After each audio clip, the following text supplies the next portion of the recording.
Aloha, it's Dave Lawrence. A big mahalo for tuning in. Thank you so much for being here. Hope you're doing good. We're rounding out a pair of interviews with some music legends who are hitting the islands for their first live appearances here since the 1960s. This is a Rock and Roll Hall of Fame member who I'll be speaking with, an original member of this band calling in, whose hits have been part of the soundtrack to your life, no doubt, for decades. For Your Love, Heart Full of Soul, Over, Under, Sideways, Down, just to name a few. They were instrumental in rock for their sound and also their roster of guitarists, you could say, through the years, which included Eric Clapton, Jeff Beck, and Jimmy Page in just a few short years' time. September 15th, 16th, and 17th, he and fellow original member Chris Drea will hit Oahu, Maui, and the Big Island for some shows, and it's a pleasure to welcome Yardbirds original drummer Jim McCarty. Aloha and mahalo, Brother Jim. Thank you so much. Thank you very much, Dave. Nice to be on the show. You're quite welcome, and a pleasure to talk to somebody like yourself. Now, when we think back to those gigs, I've already, FYI, I already talked to Chris. We had a lovely chat the other day. When you think of those shows that you guys did here way back when, do you have some memories of those? Wow, I don't. I think we only played in the one place. Right, you played in Honolulu, probably. We played in Honolulu, yeah. And no memory that sticks out, and it's okay. I can't imagine that one would, because it was so long ago. I remember staying just by a bay, and we could jump in and swim. It was like a little pool, and you could swim around in the sea. And I remember somebody calling me from England to talk to me, and I was swimming in the sea, and they had to call me from the hotel. I remember that. That's cool. But it was very beautiful. I remember that. It was a lovely place to go. And did you in the years since that ever make it back to the islands? Not really. No, never came back. Wow. Okay. But, I'd love to come back, and of course. Play in the other islands. That's very exciting for me. Well, and that's the nice thing about these shows, is because you're going to be able to expand that and get out to those other islands. You're doing 3 islands: Oahu, which is the one here with Honolulu, also Maui, and the Big Island. When you first came here, that was when the band featured Jeff Beck and Jimmy Page together. Which was a short period of time, and Chris couldn't remember where the band progression was in terms of if Jimmy was on bass or on guitar at that moment. I'm doubting that you remember that fact yourself. Am I right? I think he probably, I'm guessing that he probably played guitar by that time. Wow. How nasty, huh? The two of those guys. So I guess my question would be, when you think, because you're one of those few guys who got to be in that operation, and so you have unique memories and insight, how were those two cats different assets to the Yardbirds at different times? Well, Jeff was completely, he played completely off the top of his head. He's a very spontaneous musician, he still is. And he played according to the circumstances of the night. So if his sound wasn't good, he wasn't happy. So it would depend a lot on what was going on in that particular moment. But Jimmy was different. He could play pretty well on an even keel, and he would play pretty well the same every night,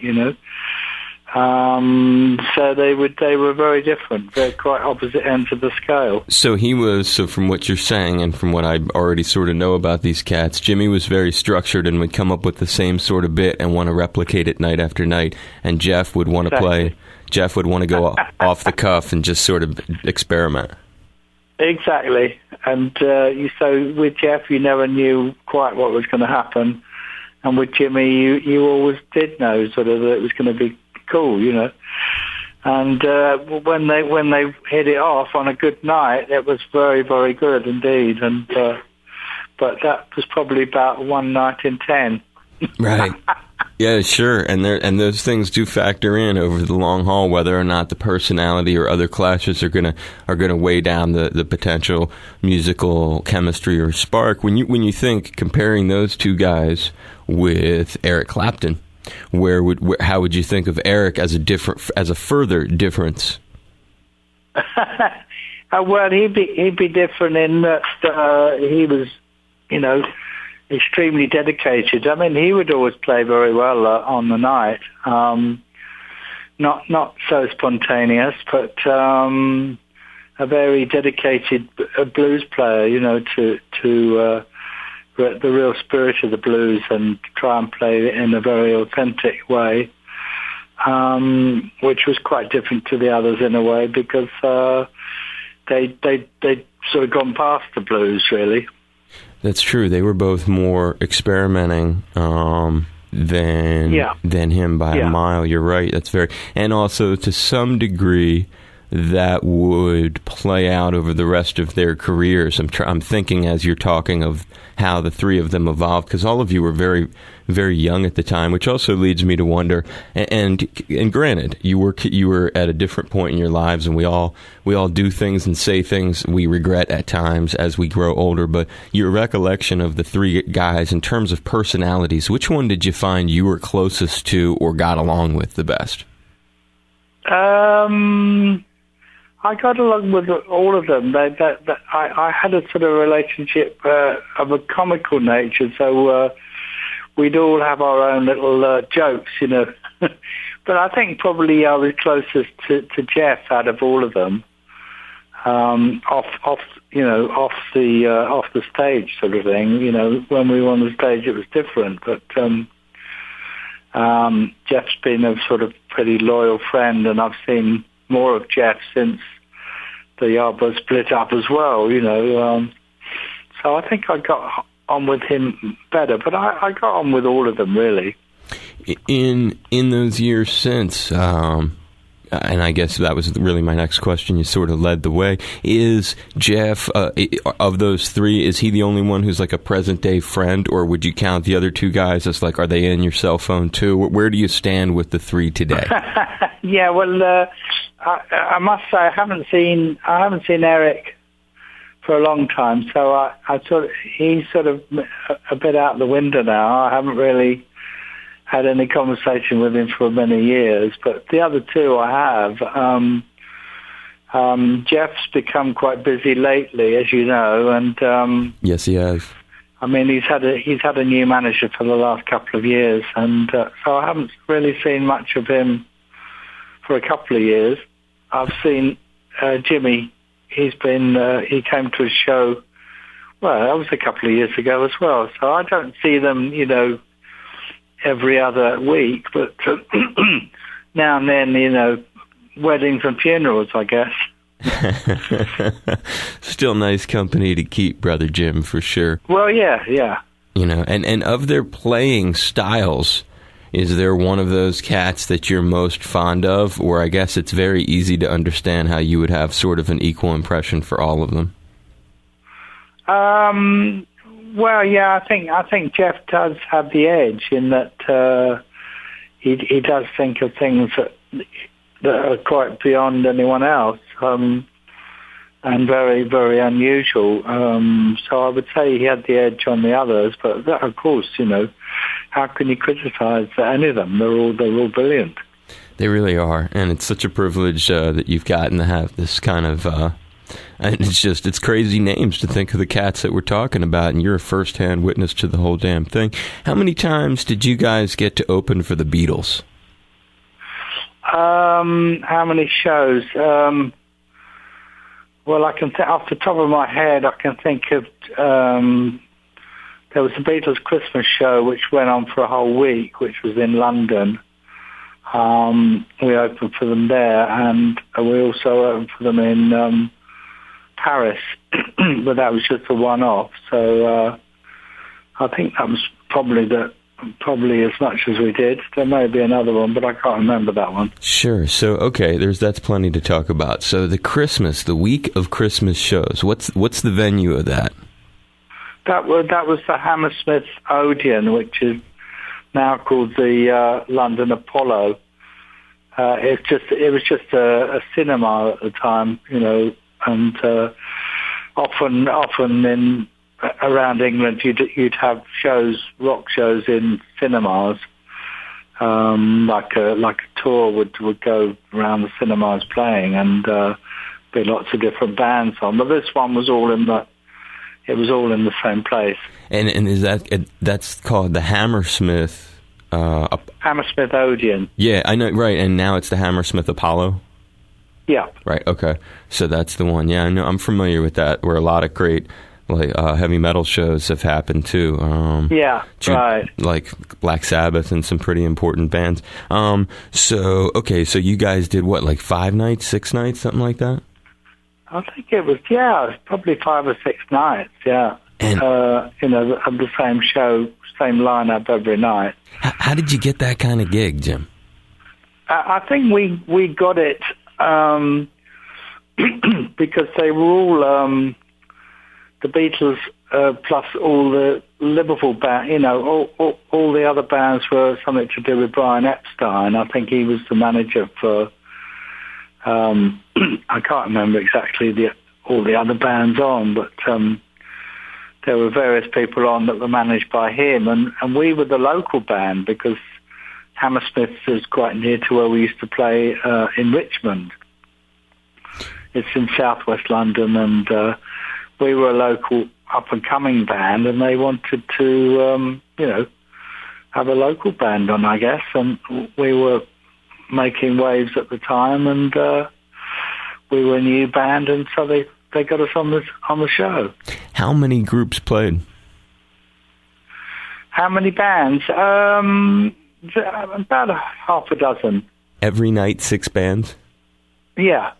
And each of you would... half a dozen bands, yeah. And each of you would do what was characteristically typical 60s length sets. I'm assuming, you'll correct me, of course, if I'm wrong, 15 to 20 minutes or something like that? It were really short? Yeah, exactly.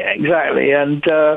it was actually before we had any hits. We had Eric with us, Eric Clapton, and so we were playing quite a bluesy set. And we played for about 20 minutes. And of a lineup that 6 bands, including the Beatles, basically, you're thinking? Yeah. Okay, so of 6 bands, including the Beatles, on a lineup of everybody doing about 15 to 20 minute sets, where on that bill were you in relation to their set? Like how close from the beginning of the night? Yeah, I think. We didn't open. We were near the beginning. We were like down the bill, but we probably went on second or third. Okay, from the top of the show, and the Beatles would play longer, of course. They may play an hour, Oh, really? So they were playing that much longer? Yeah, they didn't just play 20 minutes. They played 45 minutes or an hour. Total. Okay. Yeah. Because I always thought I remembered like the Candlestick Park show was only like a half an hour or something. I forget what the story is on that. Like how. Well, maybe between half an hour and an hour. I can't remember exactly, but they did longer than yourselves. Yeah, I get it. What you're saying, they did more than an opening band, which would. Yeah. They did a lot of their hits and a lot of stuff from up to they were. I think they'd sort of just done Hard Day's Night, so. They did that song and Babies in Black and that sort of thing, plus all the earlier hits. So, but the thing was that the crowd would make such a noise screaming when they played that nobody could really hear what they were playing. So they didn't really, they used to mess around quite a lot. We used to watch them from the side of the stage, and particularly John Lennon would, play all the wrong chords for a joke. And so your access was such that while they were playing, you could just stand on the side of the stage and watch. Yeah. And now and then we bump into them, and in fact. We asked them if they'd write us, because we were looking for a hit record, and we asked them, I think, if they'd write us a song, and they didn't do that. But John Lennon did give us a record by Chuck Jackson that he thought would be a commercial hit for us. A song called "The Breaking Point," from his own collection, which was nice of him. So, of those four dudes, what is your memory of running into them over the course of those shows? You have memories that stick out, like I remember running into Ringo and he was, or something like that? Oh, well, yeah, Ringo was always sort of messing around and joking, telling jokes. Paul McCartney was probably the most friendly. He actually came into our dressing room one day and he had his guitar. He played us this song. He said, "Oh, what do you think of this song?" And he sang it, and it was he hadn't had any lyrics to it, so he just called it "Scrambled Egg," and it was actually yesterday. Amazing. And he played us a song, and it was like scrambled egg instead of yesterday. But so he made up the rest afterwards. But so it was quite a mind blower to hear that song. I bet it was, and I bet you just appreciated the opportunity of getting to be, because they were already huge then, right? Yeah, exactly, and it was great, and just being in their presence was very exciting, and it was, and they were very funny and very very comical guys too.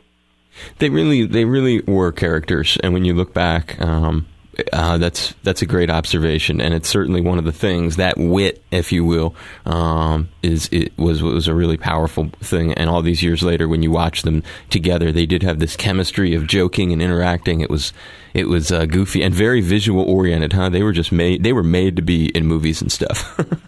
Well, yeah, because they really had that chemistry, as you say. They worked well together and sparked each other off. Were any of them did they become friends from the experiences with them?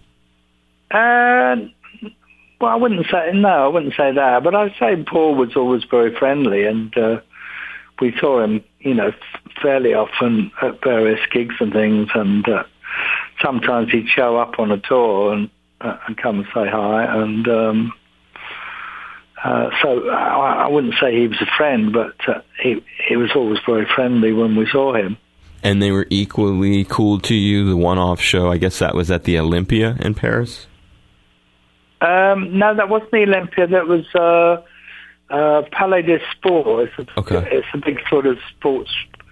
arena? Sports arena, yeah.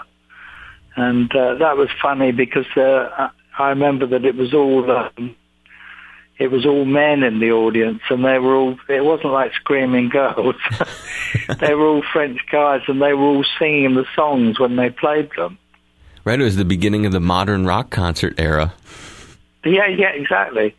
And when we actually played, I played on Ringo's drum kit. Wow. And I actually broke his snare drum because I was playing so hard. I went right through the drum, and so I was very embarrassed, Was he cool about that?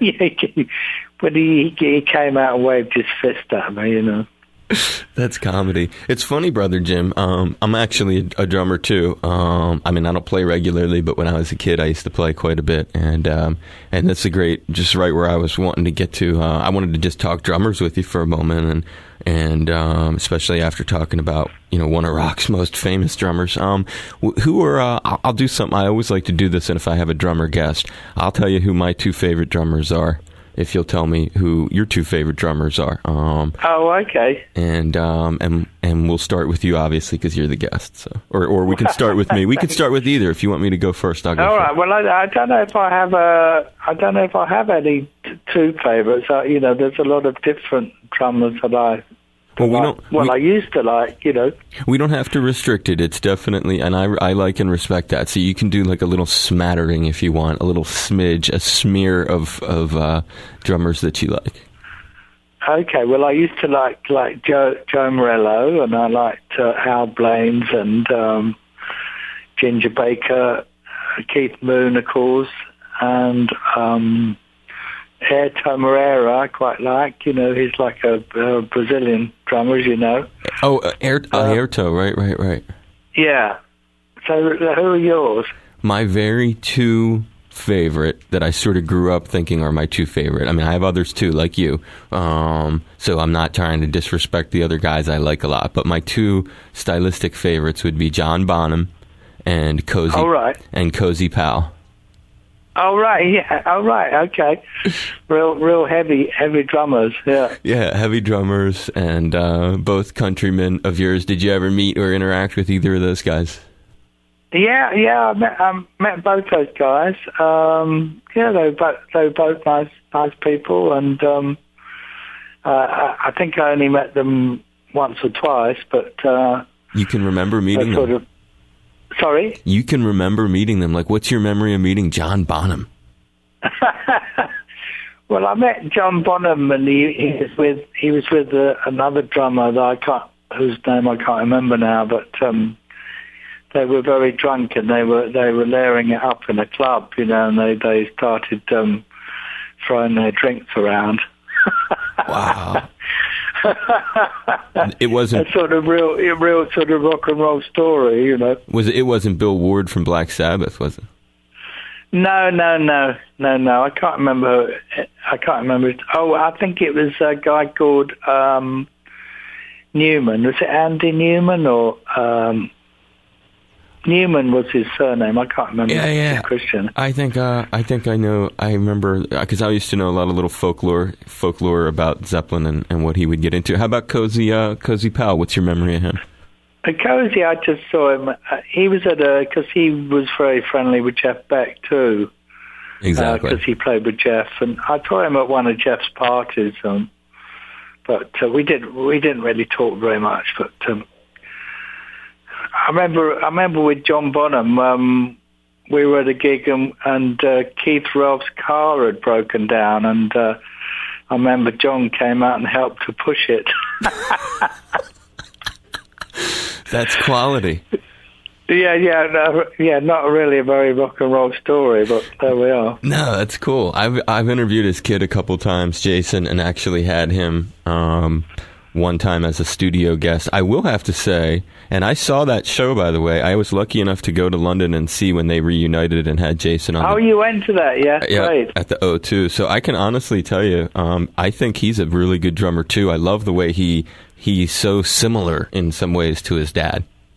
Yeah, fantastic. Yeah. He's terrific. He's a cool drummer. What kind of, when you think of the set that you're going to bring here, and incorporating your playing into, and Chris playing along with a lot younger guys, and sort of trying to bring that era of the band that we've been talking about to people in a contemporary way, what kind of set is it that you're putting together musically, and how much is it going to be changing each night? We talked a little bit about the different guitarists and some being structured, some improvisational. What's the latest chapter of the Yardbirds like on that level? Well, it's very good. I mean, it's a great repertoire of songs to play an hour and an hour and a half of all those songs together. They're all very strong. I mean, mainly the old ones, but some of the new ones are good too. Some of the newer ones on Birdland, they work very well. And the good thing about the young guys is they have, great energy, and that's the sort of energy that we need for those, to play that repertoire. It can't be played in a laid-back way. It's got to be quite full on, and getting the sound, the guitar sound plus the sound, through the PA or whatever now. Having a good sound man, hopefully, it really does create a great atmosphere. Is there a guitar presence that the new band has? Talk about the guitarists that folks are going to see and how you think they fit in. Yeah. Ben's great because he's young. He's very, very talented. He's got great chops. He studied lead guitar at what's called a contemporary rock academy, which they never had back in the 60s, but they seem to have now. he's very, faithful to the old style, and he gets that old sound, and he certainly can play, and he doesn't overplay. He's very cool, but he gets a great sound, and I think he does reproduce that Yardbird sound. That's going to be cool for folks. Of the 3 nights that you're going to play, when you guys do shows in this contemporary era, are you playing the same set list each night, or are you just sort of how did the set list transpire? We usually pretty well stick to the set list. So we might have sort of maybe 2 or 3 songs that we'll change around. So, maybe we'll change a few songs around, but we've been doing bringing in some more of the Little Games songs recently, because we're doing Little Games and Drinking Muddy Water and Glimpses and things like that. So a little bit more of the later band. Okay, so that people can look for that in their set list. Yeah. And when you, the Yardbirds, for fans who don't know, because it went under the radar for some folks, the Birdland record, I was at a different station then, but we were playing some of those tunes on the radio. And one of my very favorites, I'm just curious if it's, how you recall recording this. You guys remade some of your classics on that one, and one of them, you had Goo Goo Dolls frontman Johnny Resnick singing. It was For Your Love. Yeah. How did that go? He did a great version, didn't he? He Amazing. He happened to be produced by Ken Allardyce, who produced that record, Birdland. And Ken knew him very well. That's why he got him involved. And I think he's a great singer.